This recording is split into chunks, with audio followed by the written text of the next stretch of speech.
Hey y'all, if you found this video, it's probably because you're going through something hard, or maybe you've even gone through a traumatic birth. And if that is the case, welcome. I'm glad you're here.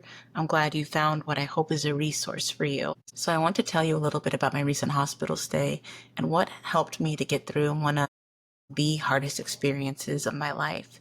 If you are new here, my name is Lauren. I am a licensed therapist who specializes in somatic therapy, trauma, anxiety, and couples work. And a few months ago, I gave birth to my son. I'm recording these videos mostly pretty late at night because he doesn't really sleep for long stretches of time right now, especially not if he's being put down. He wants to be held throughout the night, like a lot of little babies. And so I spend a lot of the night figuring out how to keep myself sort of awake and energized while holding him while he rests. But I do a lot of work with clients who describe themselves or their relationships as being stuck in survival mode. And I recently had my own experience very much being in survival mode when I was hospitalized after giving birth to my son after what was a traumatic birth experience. Now, this is actually part two of a little series I'm doing on trauma healing. So if you haven't seen part one, I recommend you go check that out. But if not, here's a little recap. My birth experience was not what I expected. I ended up not just having one C-section surgery, but two surgeries in one day. That was followed by waking up in the ICU, waking up still intubated, a long recovery that involved a lot of pain, a lot of different medical interventions, and a lot of uncertainty. And instead of being in the hospital for a day or maybe two, I ended up being in the hospital for 5 full days, wondering when I would get out, wondering when I would be reunited with my son because babies can't be in the ICU, and a whole lot of other tough stuff. It was scary, it was overwhelming, it was definitely traumatic, but what I want to focus on sharing is what helped me to get through the actual experience itself and how some of the practices that I learned as a therapist really supported me in maintaining my sanity. So here's actually the funny thing. When I was in the hospital, you interact with a bunch of nurses, and a lot of the nurses would come in and say, "Oh my gosh, you seem so calm. How are you holding it together so well? How do you seem so okay?" And honestly, that peaceful energy wasn't really peace, it was mostly shock. In addition to shock, it was survival mode. It was the therapist part of my brain doing everything it could to give me ways of just holding myself together. So I want to make it very clear, this was not some glowing, flowing, aesthetic getting through of a traumatic experience. It was me crying multiple times a day, talking some wild talk, unshowered, in pain, really using these practices to get me through from one moment to the next and one day to the next until I could be done. And when you are in the midst of going through an ongoing trauma, that is what somatic practices often are for. They're not for making you feel amazing and peaceful and wonderful. If you can access that, great. I'm so happy for you. But it is literally just almost like a rickety bridge supporting your nervous system through a challenging experience. If that's all that somatic practices or these other sorts of practices do for you, they are doing their job. So the first thing that helped me through this coping marathon was focusing on a stabilizing goal. When you are in the midst of a traumatic experience or a very intense adverse experience, this is not the time for self-improvement. It's not the time necessarily for setting big, ambitious, beautiful goals and then beating yourself up when you cannot do enough or accomplish those goals. Instead, it can be so helpful and powerful to focus on short-term stabilizing goals that help you to stay grounded. What is the next step you need to get to? What is the next milestone that you need to get to in order to make it through this? For me, my stabilizing goal was just doing whatever I needed to do to get out of the hospital and get home. Of course, I wanted to be focusing on bigger, better goals like bonding with my baby, embracing this new chapter, stepping into motherhood, but that was way too much while I was in the thick of it. Every painful moment, every challenging intervention, every bite that I can kind of force down of gross hospital food, every IV drip became one step closer to getting out of the hospital and getting home. That goal really became my North Star, and it gave me something else to focus on when I started to feel really down, upset, angry, about not being able to do the things that I wanted to do and be taking action towards the goals that I wanted to be taking actions towards. The second thing was embracing distraction. When you're going through a really intense adverse experience or a trauma, distraction can literally be a lifesaver. Hospitals are not necessarily known for their spa-like environment. They're not supposed to be spa-like. People are getting their lives saved. People are recovering from major medical interventions, and that's what they're for. But because of that, they come with a lot of strange smells, beeping sounds, or noises that are distressing, and sights that are not the most pleasant.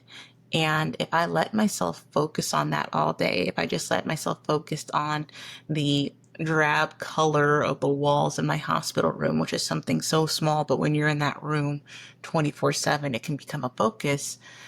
My nervous system would get overwhelmed or feel really depleted when I was just focusing on all the distressing sensation and sensory information. So not only did I give myself permission to tune out, I actively tried to find ways to tune out. I played Wordle on my mom's phone. When my sister came by to visit, I listened to her talk about the little errands that she had run that day. I listened to music when I could, but I did a lot of watching truly garbage television. I scrolled through social media looking for memes or anything that could make me laugh. I daydreamed whenever I could. There was actually a moment right before I went into my second surgery, as they were rushing to get me ready for that, when a nurse said to me, "Hey, I went through something really challenging when I had my kids, and to have this vision where I could see myself taking my kids to the beach on a family vacation, and we were going to be by the water and be by the beach. It was to the point where even as I was going through it, I told my husband, you better start planning a beach vacation now because this is what I'm holding in my mind. And so I let myself daydream about what it would be like when I was out of the hospital, daydream about just random imaginary things, daydream about past pleasant experiences. I just let my mind roam wherever was pleasant. None of these things could fix the situation or make it go away, but they gave my nervous system breaks, breathers, just enough room to experience some relief that I can continue going, and that is what mattered. The third thing that I did was resource wherever and whenever I could. Resourcing is something that I work with my clients on all the time.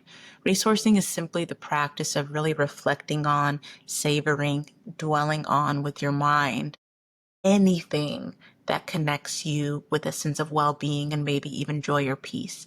So this could be a memory that brings you comfort, a place that you really enjoy going, a smell that is familiar or brings you a sense of peace, a moment like slipping into bed with fresh sheets on the bed. It can be a person, it can be a pet, an activity, anything that when you think of it and really let your mind settle on it, it connects you with some sort of well-being.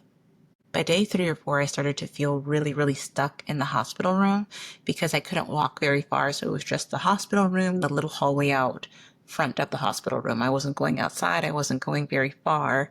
And so my resources became seemingly small things that had a big impact on my nervous system. So the view of the window looking outside of my hospital room became a resource where I could just look at it think about every detail of what I was seeing outside, and it brought my nervous system some well-being. I thought about and really dwelled on the feeling of sitting in my favorite chair at home. It's like this old stuffed recliner, and it feels so good to sit in. And I thought about that feeling. When I was finally able to be in the same room as my son, I just thought about his face, and I thought about the moment that he was born and how happy I felt in that moment. Different family vacations we took over the years, distant memories of, a trip to Palm Springs that we took, and the moment of being on the balcony with my family while the sun was setting and feeling the warm air. Just those things and letting my mind settle and rest on them resourced me. And what makes resourcing extra powerful is you let your mind dwell on those things, but then you also see where you can detect even a little bit of well-being in the body. Because I was in a lot of physical pain and had a lot of like IVs and things in me, that was kind of tricky to do, but there's always somewhere. Sometimes I like to say, even if it's just the tip of your pinky finger or the very center of your elbow or your kneecap, is there anywhere in the body where you can find a neutral or pleasant sensation? And for me, there was always somewhere after I did some resourcing, and that was just a comfort for my nervous system. While these things did not heal me in the moment, they did make the distress more tolerable. And sometimes that is all that you need when you are going through that really distressing experience. So yeah, my hospital stay and my process of giving birth wasn't this glowing, beautiful experience where I was journaling. Yes, it's all happening for me. It was survival.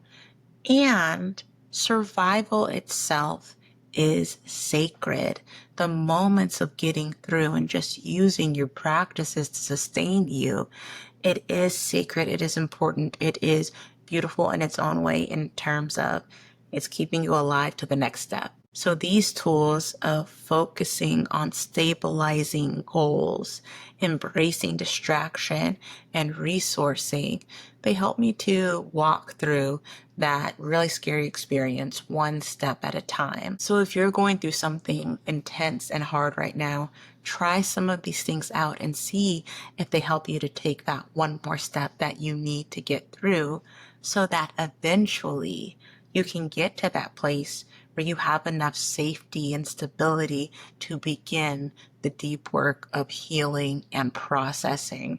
It doesn't have to look pretty. It doesn't have to look like you being some brave wolf person making it through a battle.